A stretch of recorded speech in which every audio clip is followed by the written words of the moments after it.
Jože Habinc, ki je tako v Krškem, ki ga je sam poimenoval za svojo veliko ljubezen, kot širše, z delom in predanostjo pustil velik pečat, se je poslovil leta 2014. Bil je pobudnik, organizator in izvajalec številnih aktivnosti in projektov, predvsem pa je znal povezovati vse, ki so si želeli razvoja. On je bil predsednik krajevne skupnosti, bil je član sveta občine Krško in zaslužen za marsikatere stvari, ki so se dogajale v preteklosti.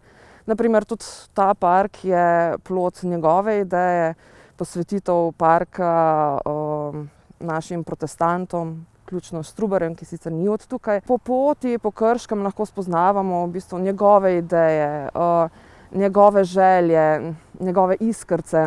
Njegove ideje, želje in iskrice so predstavili v dokumentarnem filmu Jože Habinc s srcem za Krško, ki je nastajal približno mesec in pol. Prva 2-3 tedne je bilo veliko raziskovanja, ker kljub temu, da je o Jožetu veliko napisanega v časopisih in tako naprej, nikjer ni zbirno nekje to vse skupaj zajeto.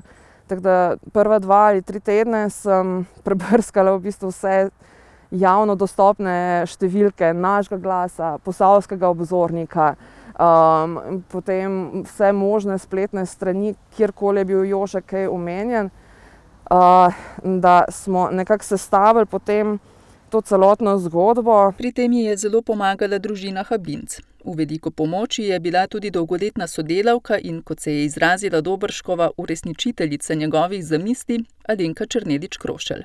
Mislim, da je bil eden redkih tistih, ki je res vedel, da nekako najpomembnejše je ta kakovost življenja in da se to kaže res tako s športom, s kulturo, z nekimi tistimi, bi lahko rekli, nadstandardi, ki ljudem lepšajo življenje. In Jože Habinc je bil zato pripravljen veliko narediti. Imel je veliko svojih idej, zanimala ga je zgodovina, pravzaprav ga je zanimalo marsikaj, pove Černelič Krošljeva. Pri Jožetu Habincu je tudi zanimivo, da ni bil človek samo enega področja, da je bil en tak res, bi rekli, holističen človek, vsega je zanimalo na športnem, ne samo na kulturnem, ker sem jaz malo več sodelovala z njim, ampak tudi na športnem.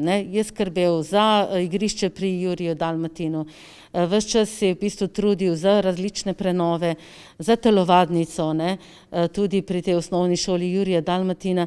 Zelo si je prizadeval tudi za bazen, ki ga pa žal še vedno ni, ampak nič hudega ne, mogoče je pa prav, da se kaj naredi tudi njemu v spomin. Za njegov velik prispevek k razvoju lokalne skupnosti je na pobudo svetnika Dušana Šiška občinski svet občine Krško sprejel sklep, da si v gaju zaslužnih občanov svoje obeležje zasluži tudi Jože Habinc. Obeležje bodo v gaju zaradi trenutnih razmer postavili v začetku prihodnjega leta.